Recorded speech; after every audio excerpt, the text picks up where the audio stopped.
Sa video na to, ipapakita ko sa inyo exactly kung paano mag-launch ng first Shopify store mo step by step. Kahit wala ka pang experience sa ganitong bagay. What's up guys? Ako nga pala si Eric Connor. And let's be real. Dati parang ang hirap magsimula ng online store. Kailangan mo pang matutong mag-code, ayusin ang hosting, at ubusin ng oras kakaayos ng mga bagay na di mo naman gets. Pero ngayon, ibang usapan na yan. Sa Shopify, pwede kang mag-start from idea to live store ng mas mabilis pa sa pagtapos mo ng isang Netflix move. Walang coding, walang tech stress. Clean, simple process lang na may sense talaga. At ang pinaka-astig dito, pwede kang sumabay habang ginagawa ko to. Sabay tayong magbuo ng store mo. So, eto na yung unang step. I-click mo lang yung link sa description para makapagsimula ng Shopify free trial mo. Ganito kadali mag-start. After mong i-click yung link, hihingan ka lang ng email address at password. Pag nalagay mo na, click mo lang yung create Shopify account. Ngayon, mula dito may lalabas na setup wizard. Pero hindi mo naman kailangan gawin yan. I-skip na natin kasi ako na mismo ang mag-walkthrough sa'yo sa lahat ng kailangan mong malaman. Alright, nandito na tayo ngayon sa Shopify dashboard kung saan natin gagawin lahat ng importanteng changes na kailangan. So, right away, bibigyan ka ni Shopify ng theme na pwede mong gamitin. Ang tawag dito ay Dawn theme. Clean, flexible, at madaling i-customize. From the Shopify dashboard, dito sa left-hand side, i-click lang natin yung online store. Tapos, may kita mo agad sa baba nun yung themes. Nandito na tayo ngayon. As you guys can see, naka-default tayo sa Dawn theme. Which is okay lang kasi basic siya at pwede mong i-customize ng buo. So, ang next step natin, i-click natin yung customize at mapupunta na tayo ngayon sa editor. May kita mo, nakalock pa yung store ko ngayon kaya ang nakalagay ay opening soon. So, ayusin muna natin yan para makita natin ng maayos kung ano talaga yung itsura ng store natin. I-click ko muna yung back tapos may kita mo dito yung message na your online store is password protected. To remove the password, pick a plan. So, gawin na natin yan. Pili tayo ng plan. At ulitin ko lang, kung ginamit mo yung link sa description, hindi ka lang makakakuha ng free 3-day trial. Kundi yung first 3 months mo, $1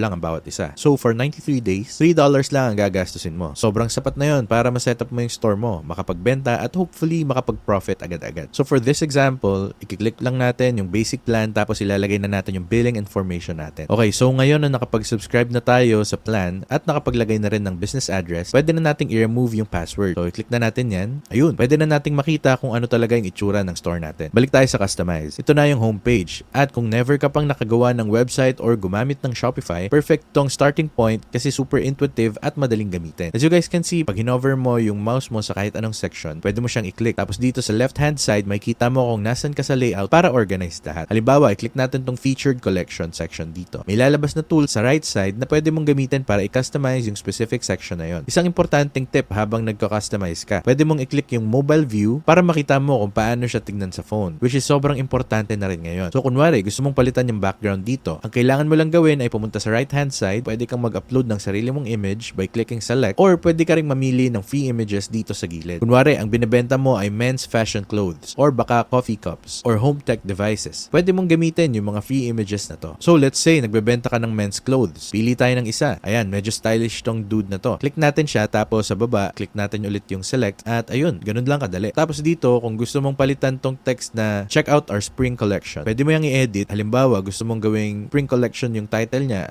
yung title sa halip na featured products. Tapos, dito na ipapakita lahat ng products mo. Pag okay ka na dyan, click mo lang yung save, tapos double check mo lang sa mobile view kung maganda pa rin yung itsura. Boom, ayan na. Super basic ways kung paano pwedeng i-edit yung theme mo sa Shopify. Alright, ngayon napag-usapan na natin ang pag-a-add ng products. So, i-exit na natin yung theme editor dito. Click lang natin dito sa left-hand corner para makalabas. Tapos, para mag-add ng products ulit sa left-hand side. Punta tayo sa products. At dito na tayo pwedeng mag-add ng products. Click natin yung add product at dito mo na ilalagay yung title. Kunwari, nagbebenta tayo ng button-up shirt as part ng spring collection natin. Tapos, scroll tayo pababa at gamitin natin yung AI dito. Organic cotton. So, i-type natin organic cotton. Ayan, nakita ko lang yan dun. Organic cotton button-up shirt. Great. Tucked in or not. Pwede mo rin baguhin yung tone dito. Dito, pili tayo ng sophisticated. Tapos, click natin yung generate. Introducing our premium button-up shirt crafted from luxurious organic cotton. This sophisticated shirt can be worn tucked in for a polished look or let it flow for a more relaxed vibe. Perfect. Isa-select na natin yung keep. Tapos, dito na tayo pwedeng mag-upload ng media. So, again, ang gusto mong i-upload ay yung sarili mong high-quality pictures ng products mo. For this example, Google lang muna tayo. So, i-type natin, luxurious men's button-up white shirt. Punta tayo sa images. Hindi ko masyadong gusto yung picture na to, pero pwede na rin for this example. Kukunin lang natin yan, tapos balik tayo dito. I-drop na natin yung image. Select lang natin. Then, click done. Dito sa baba, dito din natin ilalagay yung price. Kunwari, binibenta natin tong premium shirt na to for $69.99. Tapos, yung cost per item, para makalculate ko din yung profit mo dito. So, kunwari, nakuha natin to for $14.99. Ayan, mag-automatically compute na yung profit. Pwede mo ring palitan manually. Kunwari, gusto mong gawing $70